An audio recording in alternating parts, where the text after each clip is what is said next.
English translation, 366th contact. Friday, 3rd September 2004, wee 0.03 hours. It was good that you did not come in for correction work until 21 hours today, because I could thus do some more forestry work with Jacobus and Silvano. Then at 20:40 hours we had to finish the work, because it was already so dark that we could not really see the trees that still had to be felled and pulled up. Be welcome, my friend, and greeted. Be greeted as well, dear friend. Yes, it was an hour later than usual today, for I had other important things to do. May I ask you about the hostage drama in Beslan, North Ossetia, Russia, which is currently taking place? Of course. There is constant talk of 200 or 300 hostages. Which number is correct? How will it all end, and what kind of hostage takers are there? Already on 13th August, after talking about our predictions for the months of July and August, I said that everything will continue in the old style and partly will get much worse. This is already true for the hostage drama in Beslan. Regarding the statements of 200 or 300 hostages, the following is to be said. Neither figure is true, because in fact, there are around 1,300 children, women and men in the hands of the 37 hostage takers, who are radical extremists, totally irresponsible, criminal, cowardly, and murderous Chechen minions who stop at nothing and have no respect for life, in this respect also not with regard to children and women. They only value their own lives. So it has already turned out that men, women, and children have been murdered in greater numbers by these criminal creatures, and as I know from a foresight, the same will happen in the course of tonight. In the later hours of the morning, everything starts to get worse with the further killing of hostages, and after the noon hour, the whole thing will escalate. First, more hostages will be murdered. Then the hostage gangsters break an agreement which they make with the security forces and start a fight with the military and the police, who besiege the schoolhouse and the sports hall in which the criminals hold their hostages, terrorize them badly, and also injure them physically. Only questions from the hostages about water and food or their crying or complaining will be reason for the Ausgearteten, those who have gotten very badly out of control of their good human nature, hostage takers, to kill children and women. Then the hostage takers blow up the building, as a result of which many hostages are buried under the falling ceiling and are killed by it. Then the criminals shoot fleeing children and women in the back, only to finally flee themselves when they realize the futility of their criminal enterprise. A few of these vicious elements escape unrecognized and can elude justice. Very few of the cowardly creatures are caught and later brought to justice. The sad conclusion will ultimately be that over 300 dead will be found. How was it in earlier times among your peoples? Were there also similar events? And if so, how were they dealt with? This is very far in the past, because more than 76,000 years ago, such events last appeared among our ancient peoples, and they actually existed among them. The whole of such events lasted 32 years before ways and means were found to end hostage-taking without bloodshed. I have often thought about how such ways and means could look, and have found a solution in the fact that a gas that acts within seconds could be very useful for ending such hostage-taking. Firstly, it would have to be odorless, and secondly, it would have to spread like lightning and cause unconsciousness in a flash. The whole thing would have to be handled in such a wise that gas petards, small bell-shaped bombs used to breach a gate or wall of this kind, would be shot into rooms where hostage-takers and other criminals are hiding. It should also be a given that all public vehicles, ships, airplanes and buildings, etc. should have corresponding gas containers built into them, which could be opened by remote ignition if necessary, and could spread the gas very quickly under high pressure. Gas petards of the kind mentioned could also be effective in the same wise in place of the so-called final rescue shot, instead of killing the perpetrators. And speaking of the final life-saving shot, instead of shooting a human being in the head, it would usually be possible to shoot the weapon-holding hand of the criminal, the arm, or the shoulder, without killing him or her. Snipers who are capable of sending a final rescue shot in the form of a headshot are capable of doing so in any form. But it seems that killing and murder are preferred. I guess you are right. But as far as your thoughts about the gas petards and the built-in gas containers and their remote release are concerned, I am astonished because they are similar to what was actually used by our ancient peoples. This practice made hostage-taking and the demands and extortion, etc. associated with it completely impossible, whereby among the outlaws and also among the so-called ones who have gone berserk, as you always call them, this evil came to an end as a result of insight into hopelessness. Again, a question regarding the hostage drama. You said that in the end, the bottom line will be over 300 dead. That sounds like that is not the whole number. As usual, you always hear a lot between my words. Yes, your assumption is correct. Many die later from their injuries, which brings the number to over 350. Because many more deaths are only found later, so the number will be over 380. Many hundreds of physically injured will also emerge from the drama. Many, especially children and women, will suffer severe psychological damage. But 2 will also be affected in their consciousness. The true number of fatalities is, however, denied by the responsible authorities for so-called security policy reasons, in order to make the authors of the terrorist crime believe that their real goal has not been achieved. Then there are the hurricanes in Asia, South and Central America, Cuba, Jamaica, etc. What else is there to say? The most severe hurricane in a long time is already brewing in the Caribbean and will cause the most severe damage on various islands, after which it will make its way to Florida in America. Unfortunately, this hurricane will also cause people to lose their lives and cause tremendous destruction, just like the hurricane that preceded it. But this will be only one of several in those areas, as I said earlier. The same thing will happen in the Far East, causing much disaster. There, too, a larger number of human beings will lose their lives to several powerful typhoons. Actually, I did not want to ask you for predictions, but the events in Beslan and your answer regarding the hurricanes make me wonder what will happen this month. Due to severe storms and other natural disasters, as well as terrorist actions and extraordinary occurrences. However, I do not mean a chronological sequence of all these events, but only those which are really very serious or exceptional in their nature, so that they fall outside the norm. I would like to tell you about some more upcoming events, but first I would like to express a wish of our spiritual leadership. This is a word piece you are to write from your own pen concerning the spiritual teaching for the peoples of our Federation, who are still more uninformed in the teaching of the Spirit, creation energy teaching, and the creational laws. This is something which is not intended for our spiritual leadership, and which, moreover, should be coded, and indeed according to the form of the stimulation for the interest and understanding. We have become united in our desire that it should apply to all nations, and therefore also to the Earth humans. This is a word that should be used practically as an introduction to the creation energy teaching, and in such a wise that it should be written in simple words and be generally understandable. So, if you want to give your consent?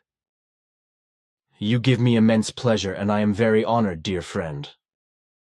Of course, I will try to do what I want to do, but it will take a little longer because of the coding. How extensive the whole thing will be, I cannot determine yet, because with me it is usual that everything will happen by itself, because I simply let it come to me. When the thoughts are directed at something and start to run, then everything will come together. The rule is that I simply set a title for myself, which then determines the subject matter, after which the flow of thoughts starts, and of course also the writing. It simply has to be that every word and every sentence is correct and coded, and does not have to be checked for its statement or correctness, and therefore does not have to be corrected. Although I have to postpone my work, which I started some time ago in relation to the new book, Meditation from a Clear Perspective, for another time. But as the saying goes, what takes long will be good. I do not doubt that because I know you will write a good work. And of course I know that you will write everything from the beginning to the end in the final version, and that you will never have to correct or change words or sentences. This is probably an extremely rare or even an absolute exception among writers. Then I now express the thanks of our spiritual leadership. But now I would like to mention some more important upcoming events. Although there is not much unusual to report for the month of September, first and foremost, it must be mentioned in this connection that in general, the worldwide suicide rate among Earthlings is rising very rapidly and in great measure. But this does not only refer to the last months and to this month of September, but also to the future in general. Suicides are increasingly taking place not only among men and women, but also among children and young people. Then it is probably worth mentioning that a new phase of eruptive activity of the volcano Etna on Sicily is approaching. Later, there will also be talk of the St. Helens volcano mountain in the USA. Something extraordinary is also happening in the Far East. In North Korea, where a large missile silo housed in a mountain and a huge, outdated, and useless arsenal will be detonated and a whole mountain blown up.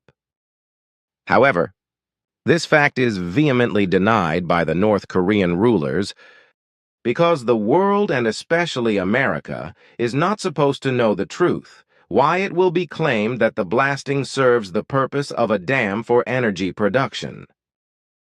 The fact that a number of human beings will also lose their lives is of course kept secret.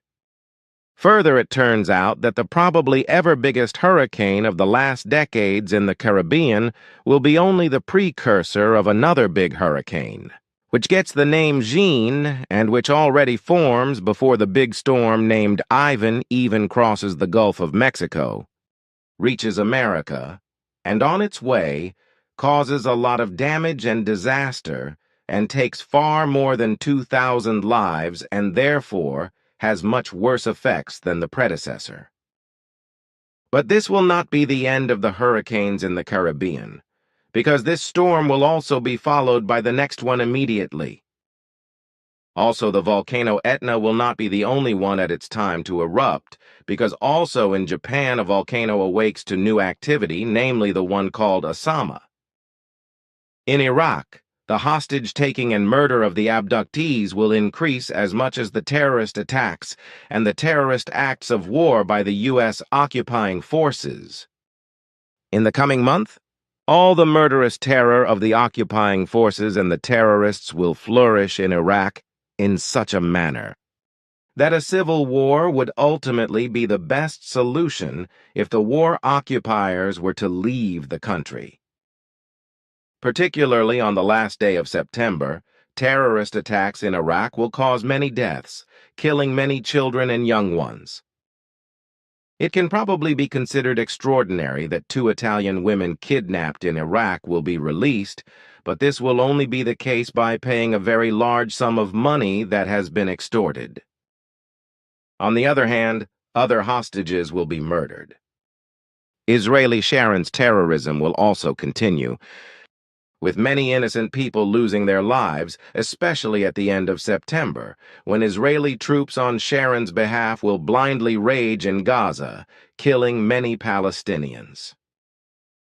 The extraordinary thing about the acts of terrorism will be that on Sharon's behalf, the Israeli Secret Service will carry out terrorist attacks abroad, as in the past. What will be new, however, is that these attacks will no longer be kept secret, but officially admitted. The first act of terrorism by the Sharon henchmen will take place in Syria, in Damascus, with Hamas leader Sheikh Chali being murdered by a car bomb. Further extraordinary events will take place in Germany, where the Nazi system is beginning to regain a foothold. So it will be that through the fault of the state leadership, and especially through its mismanagement of the state economy and the increase of the national debt, etc., the extreme right-wing scene will gain a large influx from the population. This will have the consequence that, in the coming elections in Saxony and Brandenburg, the Nazi Party NPD will gain ground, and many supporters, whereby the party may be able to establish itself in the government if the latter and the German people do not quickly put a stop to the threateningly growing Nazi system. Then something else. For about a year now, I have been bombarded again and again by all kinds of frightened people with questions about the asteroid Tutatis. Through the idiotic fearmongers, such as channelers, alleged contactors, psychics, sectarians, and other lunatics, their followers and believers are being told that the asteroid will crash down to Earth on the 29th of September 2004. Especially from the USA, I already had the first inquiries about a year ago, which have been increasing more and more up to now, and for quite some time now also from Germany, Austria, England, South America, and Switzerland. Now Ketzel already told me in the 80s, like you some years ago, that this asteroid of little more than 4x2 kilometers in size, which is constantly returning on its orbit through the SOL system, will come again into harmless proximity to the Earth on the 29th of September 2004. And will pass it at a distance of about 1.6 million kilometers, which corresponds to about 4 times the Earth-Moon distance. I also explained this to the frightened people who asked me about it, and who were reassured by it. In this distance, the asteroid really cannot do any damage to the Earth, and therefore means no danger. It could have been completely different in the last years, because several smaller asteroids, which had a size of some 100 meters, whizzed past the Earth up to 90 kilometers, but no fuss was made about it. Only small reports came in the media, and that was that. Now, however, because of Tutatis, a real fuss is being made, and it is even claimed that in the last 100 years no asteroid has passed so close to Earth as the coming space vagabond did. This is nonsense, of course, because in recent years alone, several larger objects have passed much closer to the Earth, some of them even touching the outermost layers of the Earth's sphere. Although they were not as large and massive as Tutatis, if they had fallen to Earth, a major catastrophe would have been inevitable. However, the coming asteroid on the 29th of September does not pose the slightest danger to the Earth and terrestrial humanity. The machinations of fear-mongering regarding this asteroid by irresponsible elements of any kind should be stopped, and the fallible ones should be brought to account. I wanted to hear that again. In Bulletin number 47 of April 2004, I published the following letter. Letter to the Editor. Dear Mr. Billy, you are a man who should actually take the place of a world leader, because your wisdom and your guidance would lead the whole world and all earthly humanity into a lasting peace and into a comprehensive love. Your world presidency would be quite contrary to all rulers and their serfs, through whom only hardship and misery, as well as war, greed for profit, injustice, and uncountable evils rule, as is known worldwide and as you write again and again. I would like to thank you most sincerely for all your efforts, which I am sure I am also doing on behalf of many like-minded ones. Further, I would like to say the following. Many claim that they have or have had contact with extraterrestrials. But in this respect, I take a different view. If all these alleged contact stories with extraterrestrial intelligences of a personal nature or through channeling and abductions, etc. were actually true, then the Earth would be overrun and overcrowded by extraterrestrials and spirits. In my opinion, everything is only lies and deceit. Those who make such claims are certainly also true of those who claim that they themselves live on the earth as extraterrestrials. And when I look at all the many incredibly stupid machinations and assertions of these dishonest and lying people, then their stupid primitiveness makes me sick.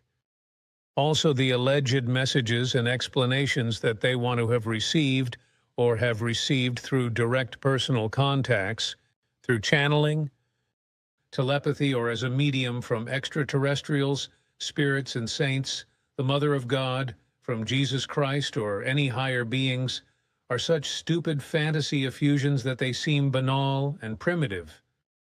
All these alleged messages are so brimming with stupidity, banality, and sectarianism, and are so meaningless that it is obvious without a doubt that everything is just a fraud invented by humans, which must also be called a lie and deception, and is put into the world by incredibly stupid and illiterate phantoms. These are people who have some kind of inferiority complex and a strong desire for recognition, people whose self-esteem is so low that even for the purpose of polishing up their feelings of inferiority, they do not shrink from deceiving their fellow humans who are faithful to them with deception, lies and cheating in order to receive recognition from them. That might be the real reason why they push their stories of lies and fantasy into the public eye and falsely claim to be contact persons. In addition, great sectarianism often plays an important role, because many humans are addicted to religions and sects and react to religious and sectarian machinations. It is also true that the messages and explanations brought by such people are stupid, banal and primitive, and very often sectarian, and do not contain any real meaning, especially deep and fundamental values. This is in stark contrast to you, Mr. Billy Meier, because you have been bringing tremendous amounts of instructive material and knowledge through your very valuable books and writings, including contact conversations with the extraterrestrials, for more than 25 years now. Your writings and books stand out from all the nonsense of the swindlers, and can really look for their equals. But certainly nothing of equal value can be found, not even by theologians, monks, esotericists, the Pope, as well as other religious leaders, their representatives, and by philosophers, etc. The stupidity of the alleged contact people, as well as the channelers and mediums, etc., is obvious, and why this faith is given is beyond me. These swindlers and deceivers can only be believed and trusted by people who are themselves very stupid and uneducated and ignorant. On the other hand, you, Mr. Billy, who really have contact with extraterrestrials and who are without doubt a real proclaimer, of which I am absolutely convinced as a 76-year-old academic, are accused of lying and cheating by malicious, stupid, and primitive slanderers. These primitive people insult you because on the one hand they are envious, but on the other hand they suffer from the same disease as the alleged contactors, namely an inferiority complex and lack of self-esteem, which they want to make up for by publicly slandering you. So these pitiful people write nasty newspaper articles against you, make nasty television shows against you, and write sleazy books against you, all in order to get their own inferiority complex under control. In this regard, I find from experience that all these stupid people are sick psychopaths who suffer from a know-it-all attitude generated by an inferiority complex that misleads people who are honestly seeking the truth. Monsieur Winkler, Switzerland. Here is what we are going to do. In response to this publication, I received a telephone call from Argentina at Oro 2:15 hours 2 days ago, asking me whether I could release the published letter for translation and further use. However, I cannot do so without the permission of Mrs. Unfortunately, she did not give her address in the letter, but only wrote it on the envelope, which I unfortunately did not file together with the letter and therefore threw away. Maybe you can still remember the address when I gave you the letter together with the envelope to read. I would like to ask Mrs. The address was on the back of the envelope, which I remember very well. The full name was M. Winkler, and the address was... Great, then I guess I can find the phone number and I can call Mrs. Winkler tomorrow. Thanks, my friend. Then I want to say goodbye again now, because I still have a lot to do this night. If you have no more questions... I do not know. So, farewell then, and rest assured that I will be getting behind my work this very night to tackle this little introduction to the spiritual creation energy teaching. Goodbye, dear friend. Thank you. Goodbye, Edward, my friend.